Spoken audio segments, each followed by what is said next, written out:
And I want to just bring something to the attention of young right wingers right now, mostly young white men. I was one of you not so long ago. I guess it's getting further and further by the day. But those who look at the trends of the world and say, wow, people who look like me are being targeted for identity, and countries that my ancestors built all over the world are increasingly turning against me. And I'm worried about this. I am worried about the way the world is working and the way that I'm not going to have a future in it. And the language that the left has used, especially against white people. I get it. I fully and completely get it. I understand. And you feel like the right doesn't speak to those issues well enough either. But to those who are too young to have read enough history books or lived through enough history, you're hearing a ton of noise, an absolute ton of noise. And I have to tell you right now, you do not need to look up to anyone who praises Hitler. You don't need to have a private conversation about it. You don't need to joke about it. You're not being edgy. You're not being funny.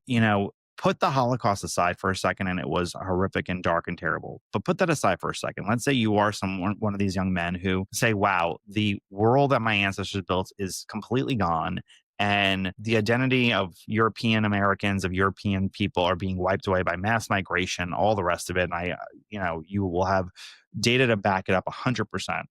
You shouldn't praise the man look up to the man or look up to anyone who was praising the man that caused a war that killed 50 million Europeans. And if that war had never happened, there'd probably be 100 million, I looked this up, 110 or 120 million more Europeans alive today had that war never started, right? 120 million more Europeans alive today had World War II never happened, including 75 million in Eastern Europe and 30 to 40 million in Western Europe. Hitler was such a piece of shit person. And I know that seems like redundant. Like, why are you bothering saying that? Everyone knows it because it's as World War II's living history is going away as older people pass away and the lived memories of those experiences go with them. It's becoming a meme. It's becoming a joke. And I get that 9/11 is the same thing. Everything in history kind of is less attached to you as you don't live through it. But I know you may not have experienced that. I know you may not have cared about this, but the ideas and the world that you live in have manifested greatly because of those actions, right? You can understand it and you can make fun of it, but it's not worth ever praising someone like that. And in this last year, so many young right wingers have lost jobs. They've lost careers because they have sat there and said, let's be edgy. Let's be edge lords. Let's sit there and have some fun. Let's say Hitler was great. I'm giving you professional advice. I'm giving you life advice as a man who's not that old, but who has walked through your shoes. You don't have to be like this. You don't have to look up to this person. And you shouldn't look up to anybody who sat there and praised him.